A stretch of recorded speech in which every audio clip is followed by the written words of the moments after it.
শিবির নেতা সাদিক কায়েমের বৈষম্য বিরোধী ছাত্র আন্দোলনের সমন্বয়ক পরিচয় নিয়ে প্রশ্ন তুলেছেন জাতীয় নাগরিক পার্টির আহ্বায়ক নাহিদ ইসলাম। তার দাবি, সাদিক কায়েম কখনোই এই ছাত্র আন্দোলনের সমন্বয়ক ছিলেন না, কিন্তু ৫ আগস্ট থেকে তিনি এই পরিচয়ে নিজেকে পরিচিত করছেন।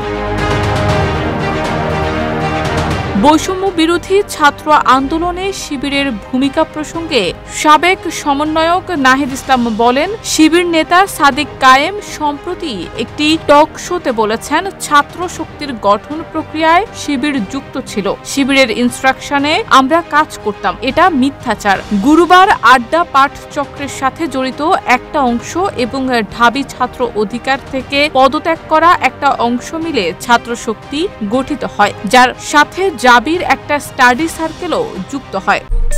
আরে কাট আপ কেনাকাটা লেভেল আপ করতে এলো cut up. Best deals, authentic products আর ফাস্ট ডেলিভারি পেতে ডাউনলোড করুন কাট আপ অ্যাপ। একটা নতুন ছাত্র সংগঠন প্রতিষ্ঠার জন্য গুরুবার আড্ডা পাঠচক্রে দীর্ঘ সময় ধরে কাজ করা হয়েছে। আমরা ক্যাম্পাসে ৮ বছর রাজনীতি করেছি, ফলে প্রকাশ্য অপ্রকাশ্য সব সংগঠন ও নেতৃত্বকে আমরা চিনতাম এবং সকল পক্ষের সাথেই আমাদের যোগাযোগ ও সম্পর্ক ছিল। সেই কারণে ঢাবি শিবিরের সাথেও যোগাযোগ ছিল। যোগাযোগ, সম্পর্ক বা কখনো সহযোগিতা মানেই এই না যে তারা আমাদের রাজনৈতিক প্রক্রিয়ায় যুক্ত ছিল।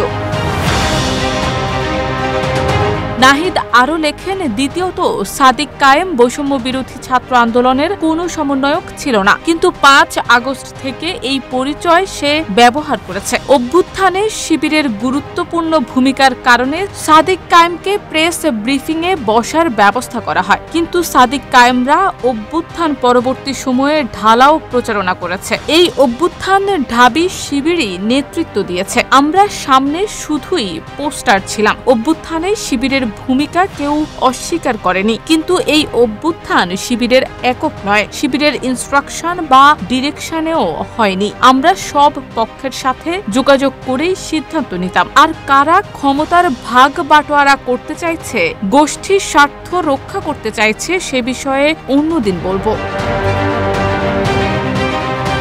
শারমিন নিশু, ঢাকা পোস্ট।